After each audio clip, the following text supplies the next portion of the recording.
60 years ago, we put on an exhibition to show off the best of Britain. This is the Festival of Britain in the City of London.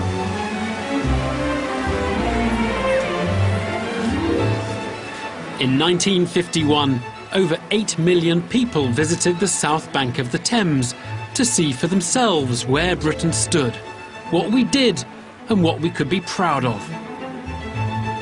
According to the organisers, the festival aimed to demonstrate firm confidence in our future. Under the constraints of post-war austerity, such confidence was in short supply.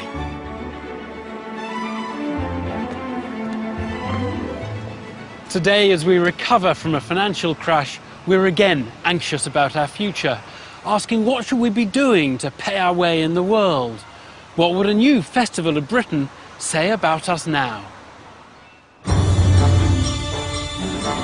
For years, we thought the city could keep our economy growing.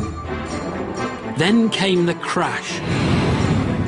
Britain emerged burdened with debt and unsure how to rebuild itself. In this series so far, we've seen how over the last 60 years, we've focused our manufacturing on leaner, higher value sectors. How our economy has become more creative, graduating from brawn to brain. But today we look at the biggest change in direction of all. We rely less on traditional manufactured exports. Instead, Britain has embarked on a unique experiment, developing new ways of paying its bills by selling services. It's fantastic, isn't it? Rather than making things, we do things. We run things. We organise things.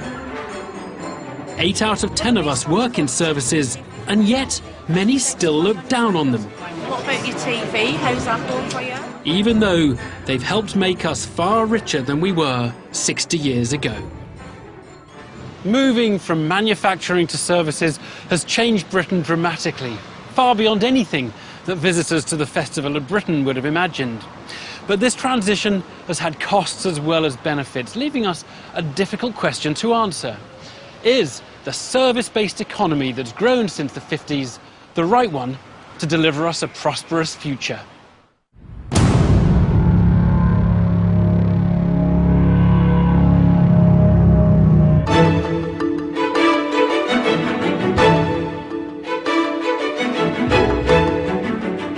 This is where you might come to see how much we buy and sell as a nation. It's Felixstowe, our biggest container port. Ships from all over the world bring their cargo here. The overall figures for the port are astonishing. In an average year, they unload 3 million containers here, full of goods valued at £40 billion.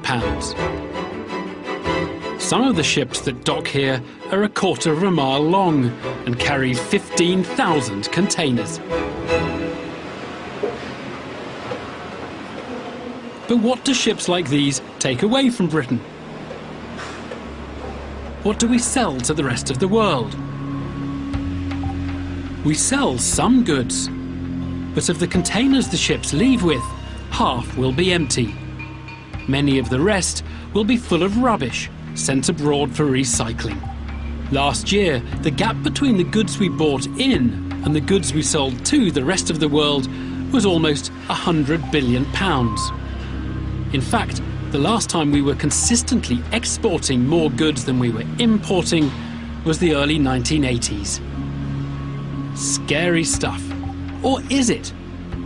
It's not as bad as it looks, because here we've only been talking about trade you can see, in physical goods. Things you can touch, put in a box and transport across the world. And because you can see it all, many people assume that that's what any self-respecting economy should be all about. But it isn't, at least not any longer. More and more of us work in services. Far harder to get a sense of them than the objects around here. It's a slippery kind of activity, almost entirely intangible. Services are everything you can't put in a box. But contrary to popular belief, that doesn't mean they're not valuable. And it doesn't mean they can't pay for container loads of solid imports. In Britain, more than most, we do services. Forget your picture of people just sitting at desks on the phone. Our services come in all shapes and sizes. And right here on the ship is an example of one. T-minus 5, 4, 3, 2, Atlas engine ignition and liftoff of the Atlas V rocket carrying the Inmarsat 4F1 satellite for Inmarsat Limited.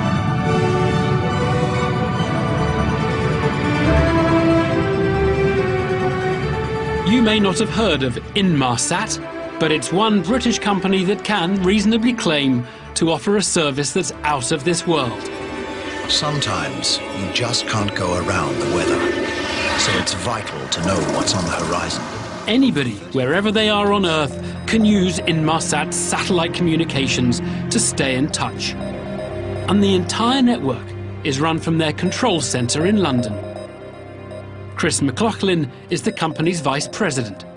We have an increasing number of users. It's just grown to 63 just as we're talking in Egypt. And then these two up here, Cell 65 and 80, are Tunisia, which again is in a current political turmoil. The satellites are constantly adjusted to meet clients' needs. Here we're getting into the Afghanistan area. Obviously very serious, very dedicated. You get an idea of what's going on in the world by seeing where the satellites are being used. That's absolutely right. Often our engineers know before virtually anybody else. Inmarsat is worth £2.8 billion. It's a service used by over 500,000 subscribers worldwide. Everyone from aid agencies to news organisations rely on it for communications in remote locations. And of course, the ships that bring us our imports depend on it too. The key thing about Inmarsat as a service company is it makes nothing at all, not the phones nor the satellites. Instead, it buys them from manufacturers. All services need manufactured goods to operate, but remember, all manufacturers rely on services as well. Inmarsat has 3 I-4 satellites. Each one of them weighs about 6 tons, and each one of them is 60 times more powerful than our previous generation. We're very fond of them because they cost us $1.5 billion to launch between 2005 and 2008. So they're big satellites. Each is actually the size of a London bus. Right. And the solar panel is the width of a football pitch, so it gives you an idea of scale. Each one of them is a binary bet when they launch as well. It's one of the most expensive bets you'll ever have in your life. It either works or doesn't. Like the touch paper, it works or it doesn't. There's about a 1 in 11 chance of a rocket blowing up, so you shift it around the rocket. Granted, most jobs in services don't involve firing rockets into space. But I've picked this example because I don't think we value services as much as we should. There's no reason to believe services are second best. Many think the transition of our economy towards services, like those of Inmarsat, was some kind of deliberate choice, and the wrong choice at that. But in fact, it was more of a natural evolution. The world changed, and our economy changed as a result. It wasn't the decision of one person, and although it was painful, politicians found it very hard to reverse when they tried. So how did we get to where we are today? As we all know, great manufacturing used to be spread right across Britain. Sunderland was the dockyard to the world. At its peak, 12,000 people worked in shipbuilding. And during the war, one merchant ship a week was sent down the slipway into the weir.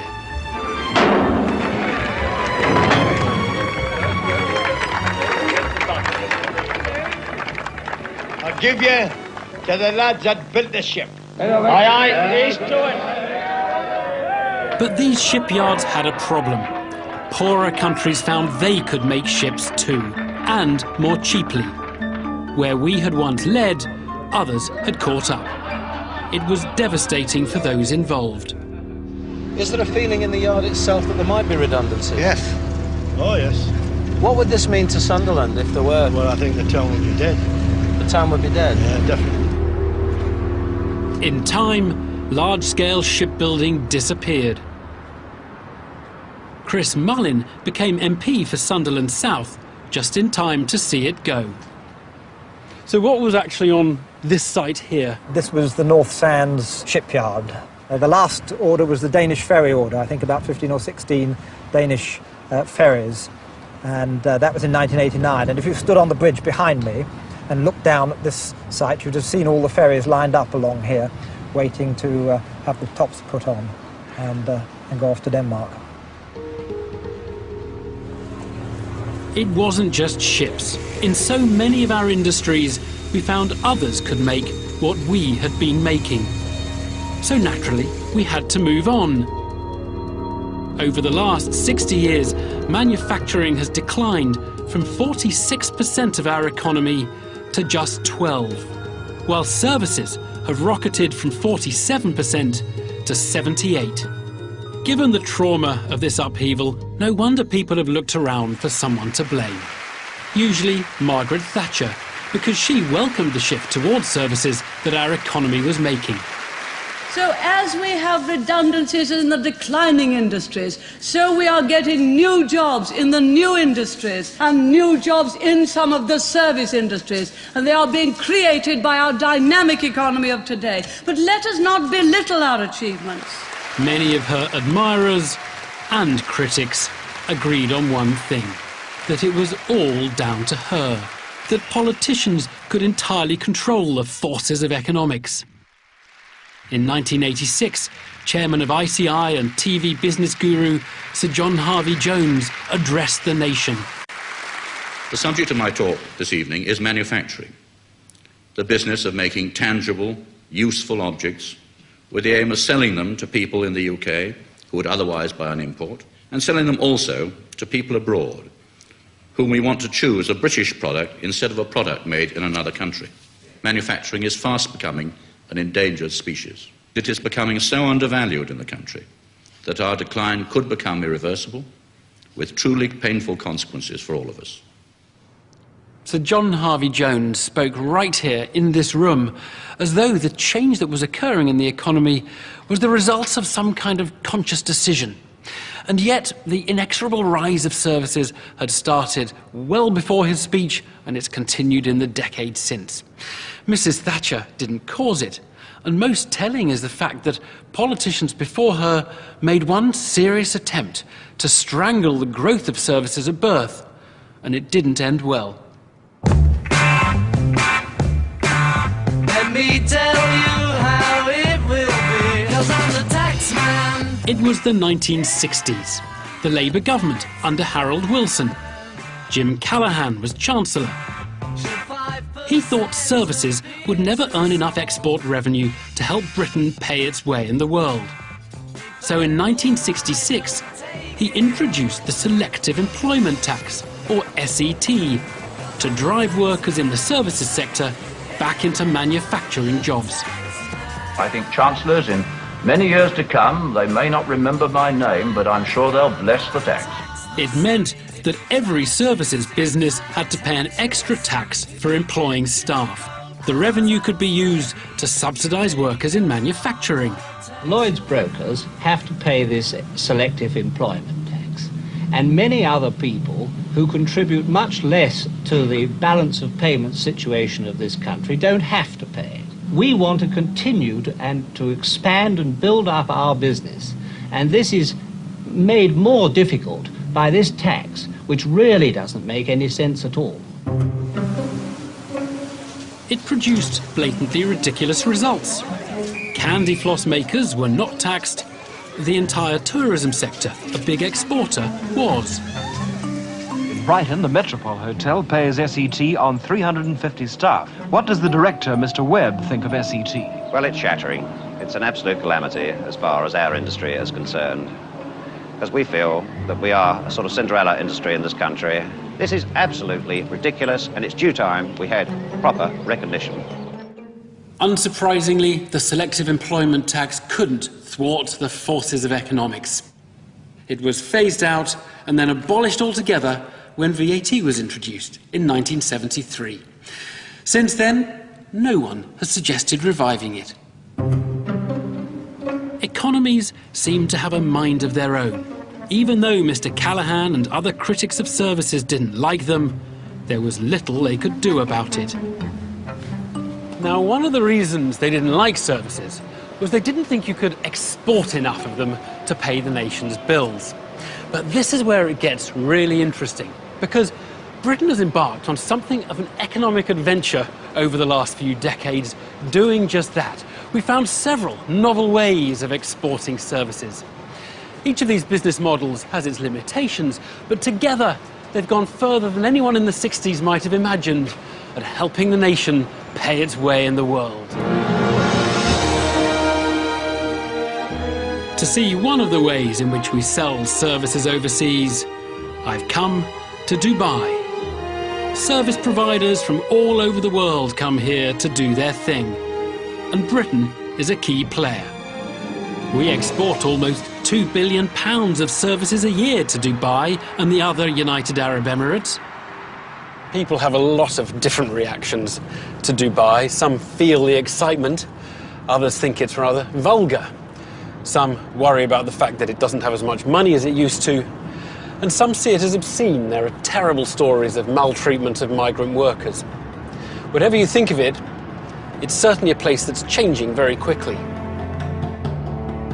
It was only 40 years ago that Dubai began its extraordinary transformation from a quiet desert town into a futuristic metropolis. Dubai is strikingly new, but that gives you a clue as to why it's been such a great business opportunity for British companies. You see, one thing fusty old Britain really does have is experience. We've been doing stuff for decades. Now, if you're a young country and you want some of that experience, it's our services you come shopping for. And if you've got the money, this is what you can buy. In 1993, Dubai wanted to announce its arrival as a global destination. The Sheikh commissioned the building of a hotel that could make a statement to the world, the Burj Al Arab. Local talent wouldn't have been up to pulling off a project of this scale, but a British consultant engineering firm called Atkins was. Architect Simon Crisp was part of the original design team. What we sold was British service expertise in architecture, project management and engineering. Let's show you some of the drawings of the design. The old plans. The old dusted plans. down. Absolutely. I bet this brings it all back. It does indeed. Now this one is the original sketch. This was August 93, and the client said, yes, thanks Atkins, we'll have it. Yeah. And away we went. At a height of 321 metres, it stands taller than the Eiffel Tower. The other drawing is the external facade of the building, and that shows the wind braces on either side. And these are the primary elevational features that you see. It's what gives it its character. It's what gives it that initial nautical feel. So the clever thing has been to make engineering features aesthetically very attractive. You haven't hidden them away. It's absolutely turning them into. That's right, and again, it's the bringing together of architecture and engineering to create a thing of beauty. Beautiful it may be, but how does it help us pay the bills? Atkins didn't just draw up the plans. They project managed the building's construction, and they commissioned 10 other British service companies to work on everything from its safety features to interior design.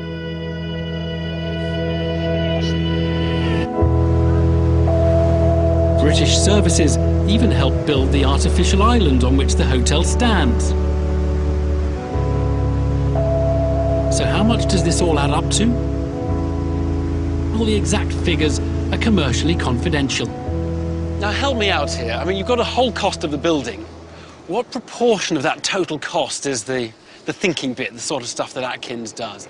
In broad terms, and it is very broad terms because it's different for different projects, you're talking probably if the whole building costs 100%, the overall thinking time, the management, the design, the conceiving of the project and the delivering of that design is roughly anywhere between 5 and 10%.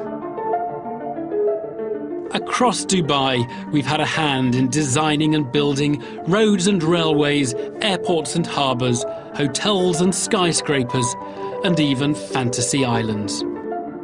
British service exports are highly regarded around the world. And it's not just grand construction projects.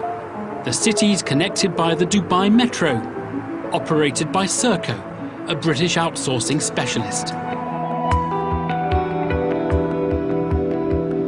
Around the world, they run trains, hospitals, prisons, recycling centres, air traffic control systems, and much else besides.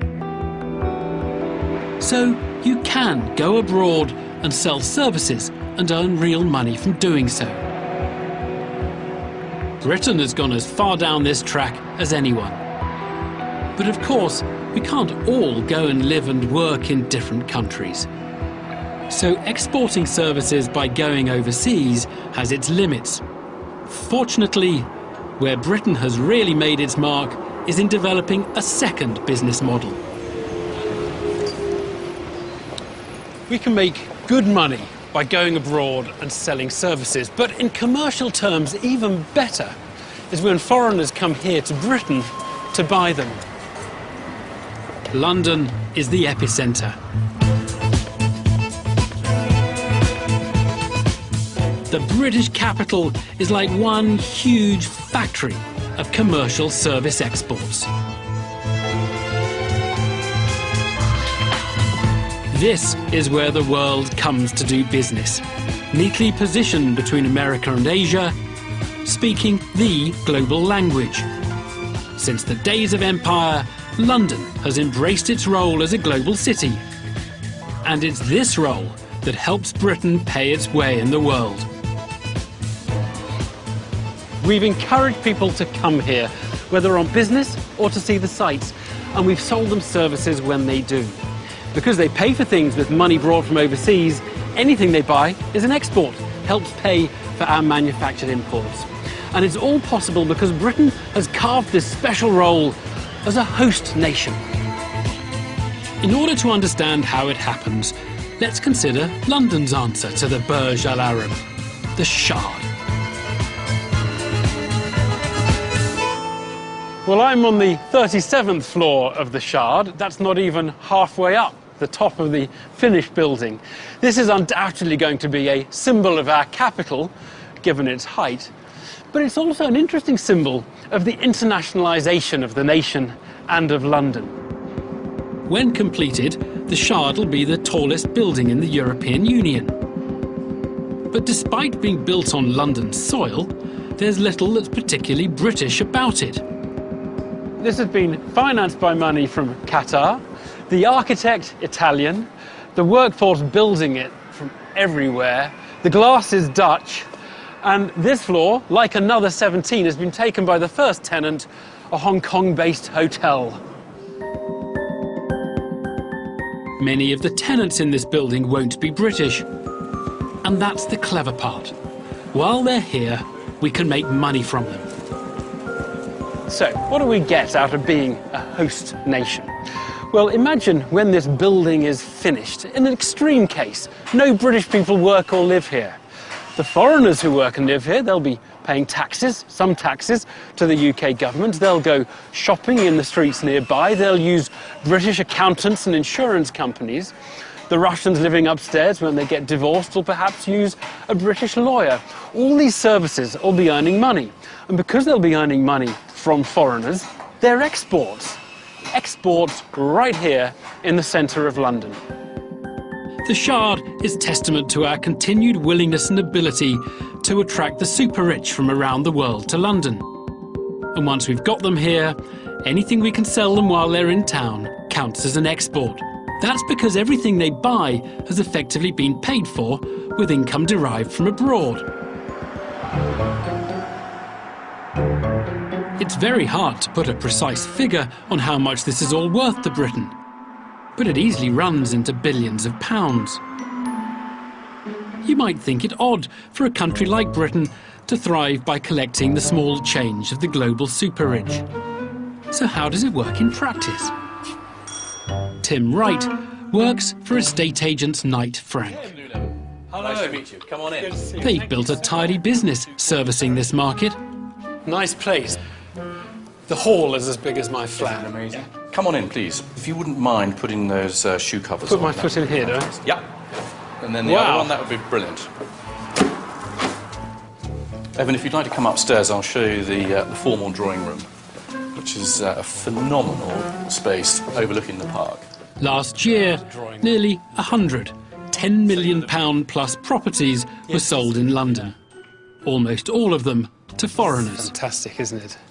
Well, I think we're lucky to have a day like this, but even on a dull day, it's still a joy to look at. But OK, so break the bad news. How much is it? Well, Evan, for circa 45 million, you get the entire package. So everything that you see is included in the price. You can pick up the key, you can just walk in and live pretty comfortably because you've... Of course, and the target market for a house like this is the ultra-high net worth overseas buyer. And what they want and what they attach value to is convenience. They don't want to buy a building that's going to take them 2 years to do up. OK, come on through here, Evan. While we marvel at the house, remember the economic benefits to Britain are the things you can't see, such as the estate agent's commission, likely to be over £500,000. With the other services involved, we could be earning a couple of million in exports here, equivalent to a factory with scores of workers. Multiply this by all the other houses, and it's a good business model. This is a bedroom or a lounge? It is a bedroom. It is a master bedroom suite like you've never seen. Fantastic, isn't it wonderful? Are there different national tastes from the foreign buyers? Do you find the Russians go for one style, the Chinese for a different style, or...? The Middle Eastern buyer tends to want more staff accommodation, for example, than the Russian buyer. The Russian will be very happy with one housekeeper, living in the basement full-time. Middle Eastern clients tend to want 4 or 5 staff, full-time in the house, even though they might only be here for 2 or 3 weeks of the year if they come over for Ascot or for Wimbledon. Now, you must come and see the bathrooms. There's more than one bathroom. There's a his and hers bathroom. You would be very surprised if a British person came and bought this place. I would be surprised, yeah, definitely.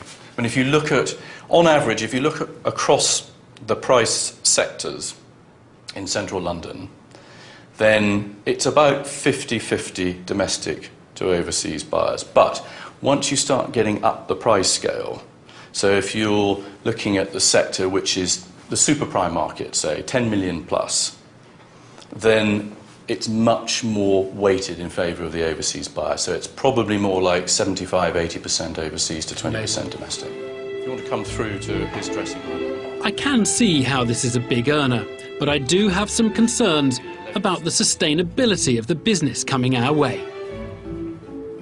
Now, will it all just go away? Because when we've sold the last house to a rich Russian, and we're all squashed incidentally out in the burbs because we can't afford anywhere in London because we've been priced out by foreigners, when we've sold the last house, your industry dies, doesn't it? It potentially, I suppose it does, yes. I mean, one of the big fears that we have is that the people who buy houses like this will hold on to them forever. But the reality is that actually it's a relatively transient community. People will stay here for maybe 5 years, maybe 10 years, maybe 15 years, possibly even longer. But ultimately, they do either move or they die, they downsize, they get divorced. And every time that happens, it releases a big house. So I don't think it'll ever stop in those terms.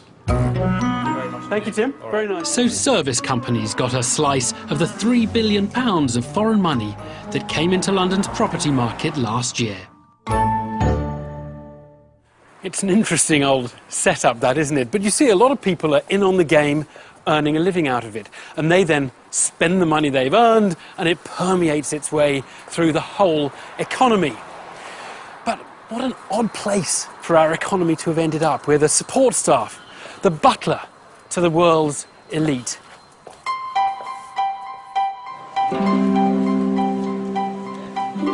Not all of our services exports within the UK depend on the whims of the global super-rich, and not all of them are based in London. Spread throughout the country are institutions that are often characterised as a drain on our resources. But I want to show you they're actually one of our leading export industries, bringing in an estimated £5 billion annually. British universities attract 250,000 foreign students a year, far outstripping all of our neighbours. A fifth of students at the University of Birmingham are fee-paying foreigners. It's a similar story at many of our other leading universities. What some people see when they come to a place like this is a centre for learning. Others see an institution that engages in research and advances human knowledge. What I see is a thriving business that's employing thousands of people and earning tens of millions of pounds of export revenues.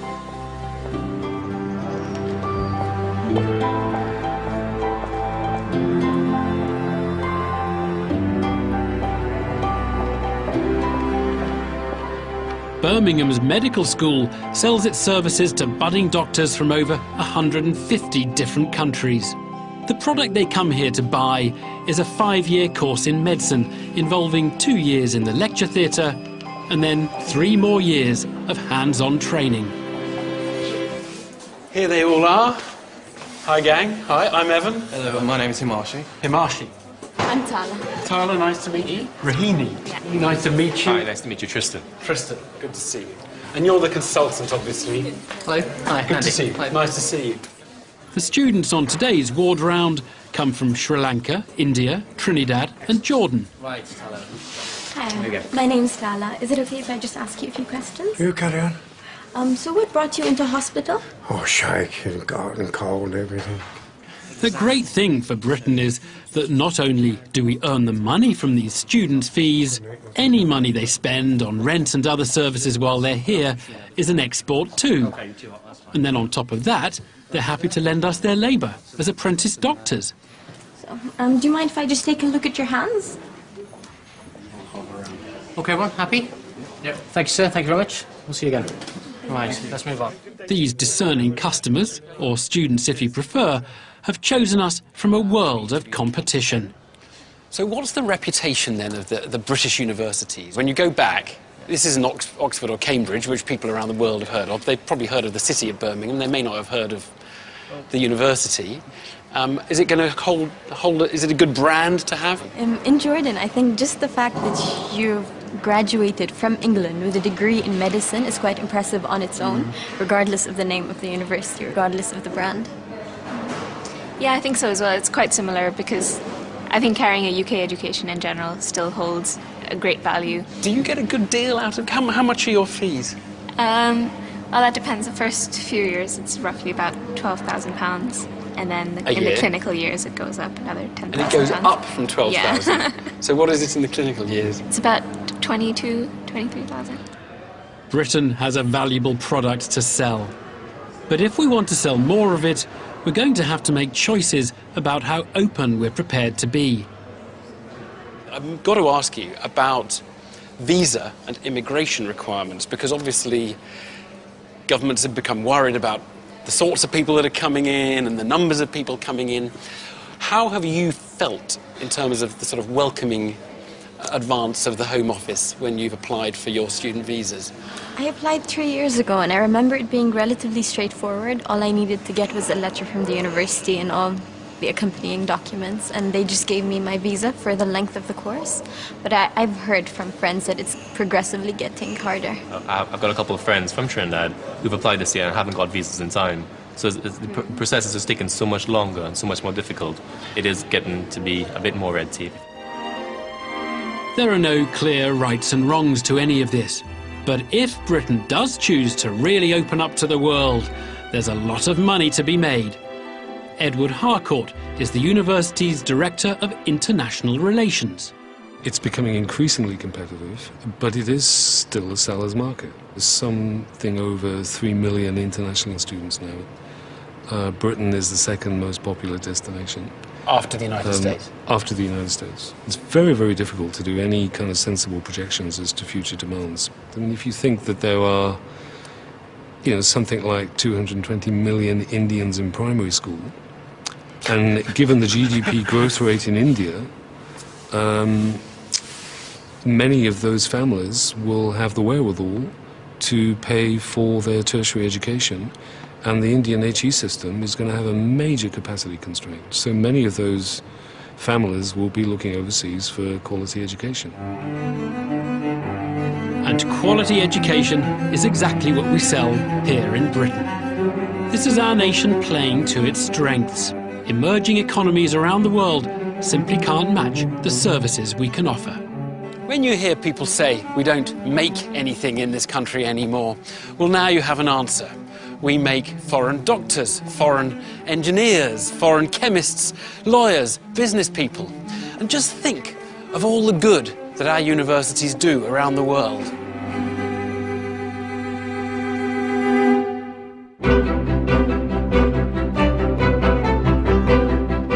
So this is the new British economy.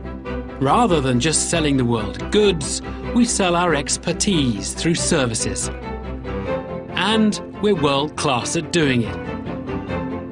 It all earns export revenue on a scale no one would have imagined at the time of the Festival of Britain. So far, so good. Our great national experiment in building a service exporting economy has worked up to a point. We've seen services sold abroad, services sold to foreigners in London and elsewhere in the country. But each of these sales channels has its limitations. These services are best sold face-to-face, and that means they rely on people coming into the country or leaving it. And there are severe practical limitations as to how many people can do that.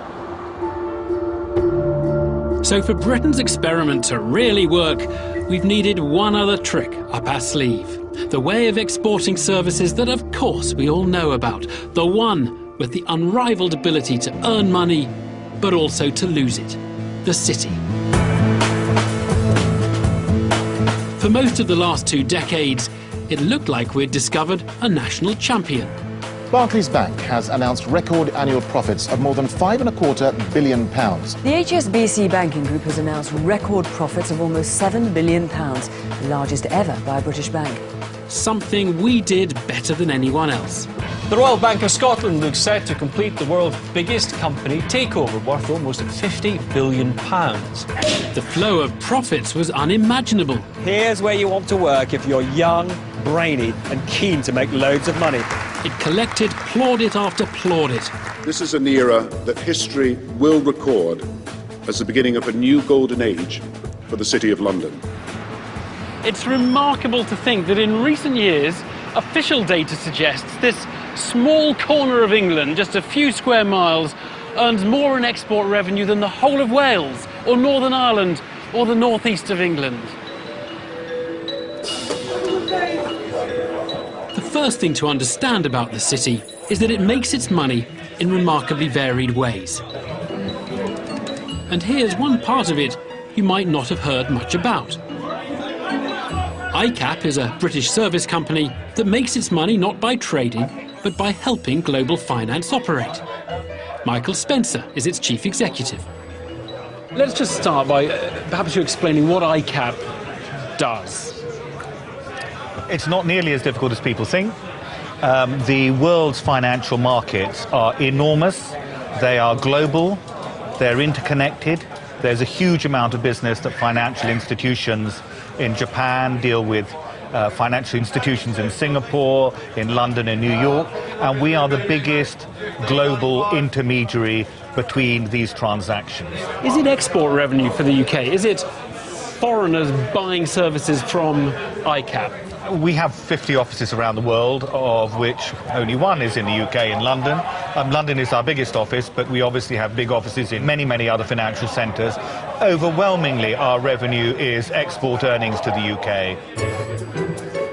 Our financial services yield exports worth 30 times those of France. They're even more valuable than America's. At ICAP, they don't take risks, they offer a service to others who do. Clearly, banks are in the business of risk-taking, whether it's lending money to customers or dealing in foreign exchange. That is what their business is, to take risk in various forms or other to facilitate their customers' business. But there are lots of other businesses like ours which are not in the risk-taking business. We're in the facilitation business, and we will stay there, and we're happy in that space. And that's our expertise. And alongside you in the city, in that sort of facilitation side rather than risk, you've got the lawyers, haven't you, who are a huge part of the city? The insurance broking firms, all the equity broking firms. The accountants as well. Of course. There's no denying the enormous economic contribution companies like ICAP make. No risk, real income, just what we want. It's a really interesting business model, isn't it? You charge a tiny commission on a huge number of transactions, and it adds up to a pretty good business.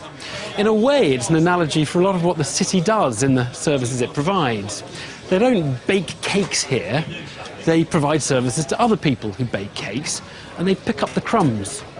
And if you provide enough services to enough cake bakers, you can pick up a lot of crumbs, and you can have a nice cake of your own.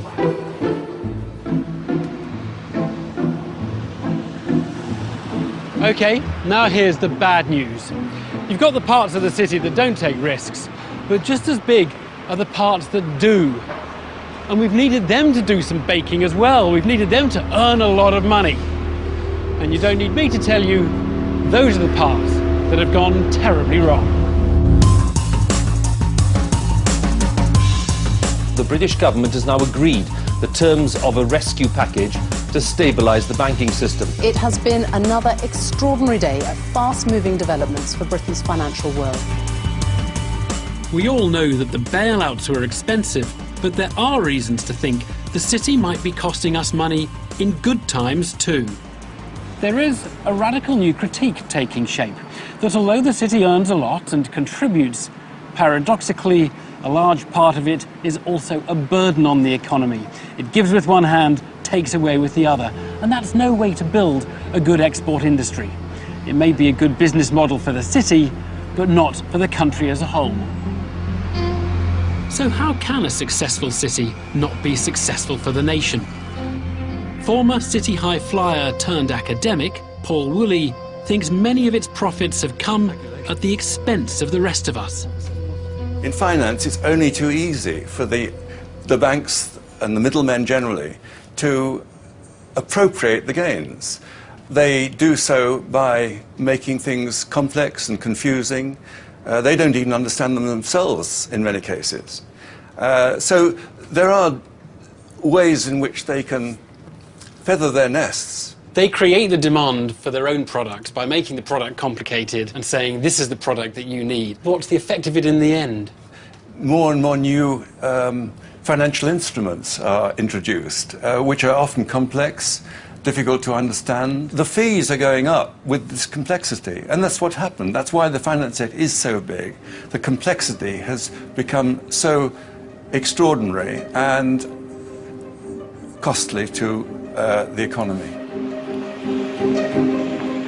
Now, if you have a strong export sector that is as costly to the economy as Paul Woolley suggests, well, that's not going to work at all. There's no point in exporting £100 if it's cost the rest of us £105. No, what Britain needs is sustainable, value-creating businesses.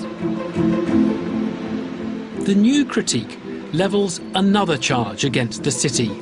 The banks, it says, are propped up by subsidies, not just in crises, but every year. This argument comes from the very heart of the city, the Bank of England. How does this subsidy work? Because the taxpayer stands squarely behind the banks, they can borrow more cheaply from around the world and make bigger profits than they otherwise would. Andy Haldane is the Executive Director of Financial Stability at the bank. So your contention is that if the banks didn't have any government subsidy, they couldn't take risks underpinned by taxpayers and found it harder to borrow money because of that, they would be a little smaller than they are. Well, certainly the banks would have been somewhat less profitable than has been the case during the course of much of this century. There's still been profits out there, but on a somewhat lesser scale had the risk been borne by investors and banks rather than implicitly by the government. You've done the maths, you've tried to add it all up. How much do you think the implicit subsidy is?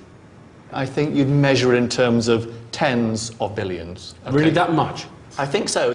The cheaper cost of funding for banks was a phenomenon well ahead of the crisis. How ironic it is. So many in the city were critical of the state pumping billions of pounds into those old, much-loved manufacturing industries.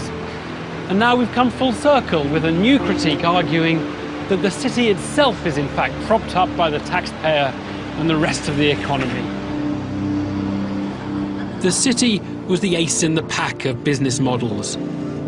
But the crash forced us to reappraise our entire experiment of trying to pay our way with services.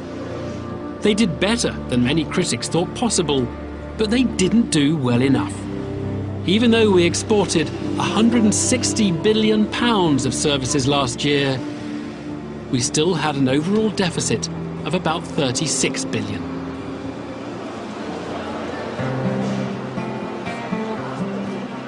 Time to get out of London with its billionaires and bankers to explore one last, hugely important challenge left by our shift to a service economy. You see, the export model Britain's followed may not quite have worked, but its weakness isn't going to be felt in the capital.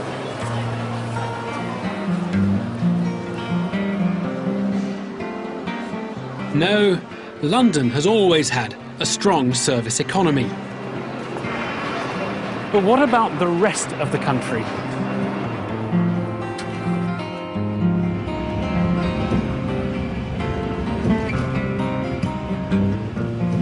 The worry is that services have made for a more lopsided economy, with the most lucrative jobs clustering in London and a few other select centres, with less well-paid work for other parts of Britain. Where better to test that than back in Sunderland, a city that had to rise to the challenge of industrial decline when its great shipbuilding industry disappeared. Sunderland, of course, has an economy that's had to reinvent itself more than once, hasn't it? Sunderland's done a remarkable job of reinventing itself. I mean, even 25 years ago when I first came here, the big industries were still shipbuilding, coal mining, glass. We had a brewery, and textiles. I had 1,000 textile workers in my constituency as late as 1997, and all of that's gone, all of it. And in its place has come a large number of jobs, some of them manufacturing, some of them service jobs. Of course, he's right. Sunderland has manufacturing. But in terms of new service jobs, many think that what Sunderland got were low-grade and low-paid. The much-derided call centre jobs. Is that justified? Well, here at Doxford International Business Park, thousands of people work in call centres, or contact centres as they're now known. The closest connection it has to shipbuilding is a prize-winning sculpture of a ship's hull. So this is the new Sunderland economy. I say Sunderland, actually, it could be anywhere really, couldn't it? These business parks are all over the country. No grime, no belching chimneys, wonderful landscaping. Perhaps a tiny little bit bland, maybe. One of the biggest employers at Doxford is Two Touch. Here the staff receive, and more often make, calls on behalf of utilities, telephone companies, you name it. You might even have spoken to one of them. There's a real buzz about the place, more than in many factories I've visited. How are you finding your service with them? Are you like speed and reliability? Well, the reason I was calling was obviously to see if we could hopefully save some money on your phone bills at the moment. So you're getting £23 on there, yeah? Right, what about your TV? How's that going for you? Workers can make 250 calls a day. Usually only 2 or 3 of these will result in a sale. It's hard work, but are these jobs as bad as the critics maintain? Just to let you know that our calls are recorded for quality assurance and training purposes. Is that okay? There are some former industrial workers here. Robert Carr used to make refrigerators. A lot of people don't think these are real jobs. They don't compare to the old job you would have had. What did you think when you first came here? It's a totally different world to me. You know, when I first came, I was alienated, I was struggling. In the first few weeks, I thought, this is not for me. Quite a lot of people would be exactly the same. I mean, I had a few start with me, they're not here any longer. They were here 3 weeks. But it's just an environment that you've either got to try and cope with and make the best of it. $64,000 question. Which do you prefer, this work or the previous work? Well, I prefer this work, honestly, because it's not hard work, it's stressful work, but it's not hard work. However, this is a long way from the jobs for life culture of the old industries. Most employees are young, and on average those making calls stay for less than a year. Stuart Gray is the managing director. This isn't a job for everybody. No. Who doesn't make it? What sort of personality type does it take to make it? You've got to be a good communicator, you've got to be able to listen, you've got to have a sales mentality, because that's what the job is. Technically nothing too much, we can train all the technicals in. It's an ability to bounce back, we call it bounce back ability. There's a lot of rejection with it.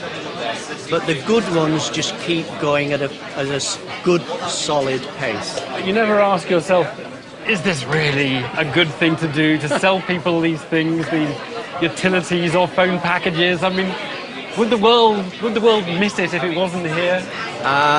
Yes, it would, because what we're doing is playing our part in giving people opportunities. They're getting choice, so they have a choice to switch supplier of a product. They have a choice to take an additional product from somebody. And a lot of what we sell is essential. We big in utility sales, everybody needs a utility. TVs, broadband products, people have them and they enjoy having them. So we're not selling anything that's worthless, we're selling something that has a value. That may be, and services have undoubtedly provided work where manufacturing couldn't. But here's the thing. Over the last 20 years, inequality between British regions has increased. Just look at this place. Thousands of jobs, lovely warm offices. I'm definitely not one who is scornful of this part of our services economy. But I do have a certain ambivalence. It's clear that all the top-end service jobs, the ones paying $50,000 a year rather than 15, tend to concentrate in a few big centres. It's really hard for a city like Sunderland to get itself into the first-class compartment of the services train. In short, it's the same for Sunderland as it is for Britain. Services have been good, but only up to a point. They're necessary, but aren't sufficient on their own. I wonder whether Sunderland could survive as an entirely service-based city, or whether it has to have some manufacturing to flourish. I'd be very nervous about saying we could do without manufacturing industry. My gut feeling is that the world of the call centre and even of some of the high-tech industry is very short-term, it's very mobile, and it could easily disappear overnight. The manufacturing lasted a couple of 100 years, and we're not completely confident that the new generation of industry will last so long. So we may have to reinvent ourselves every generation or two. And that's it's a bit scary. Go back to 1951, to the hopes and fears people had at the time of the Festival of Britain. You'll see that our economy has reinvented itself more than anyone back then would have imagined. In the 6 decades since that festival was held here, Britain's economy has taken a sharp turn. Services have just been one part of a really big shift. Across the programmes in this series, we've seen how our economy has moved upmarket. We didn't want to compete in low-wage sectors with countries like China. They could make many things as well as us, but for a lot less money. So we've discarded some activities. and become expert in others. We focused on areas where we're still in front, specialising in products that involve sophisticated engineering, small numbers and high prices. The change is symbolised by the humble bicycle.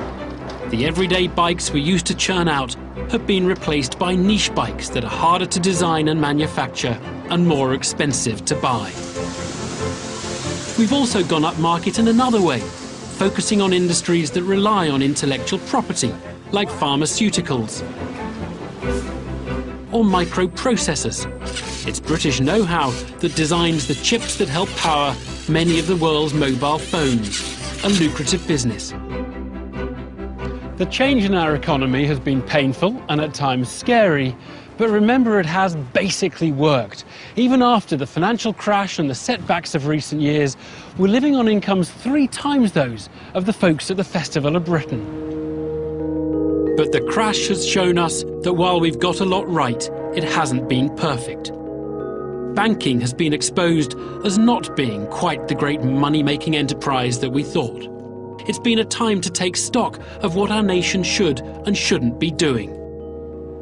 Despite all the clever, upmarket stuff we do, the fact is we don't quite pay our way in the world. We need to export more to pay the bills, and we've learned that services can't do it all.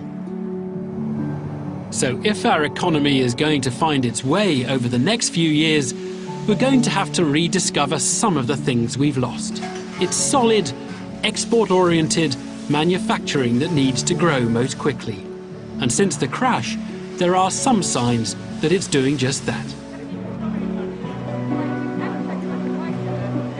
There's one conclusion I'd draw from everything I've seen, that we can't allow our economy to be supported by just one pillar. You'll hear people say it's all about manufacturing or all about services or the knowledge economy. Well, that's not true. It's about all 3, creating a well-balanced economy. Now, of course, it may well be grim for the next few years. My goodness, we've a lot of problems to solve. But long term, I reckon we've every reason to believe that the forces that have made so many people so much better off over the last few decades will carry on making us better off over the next few.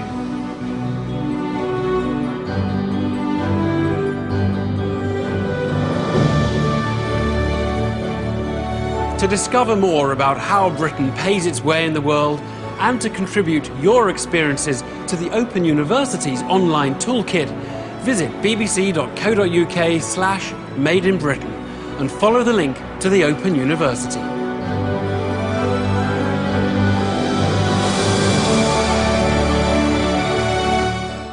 Stay with us, we're stargazing next on BBC HD with a Wonders of the Universe double bill.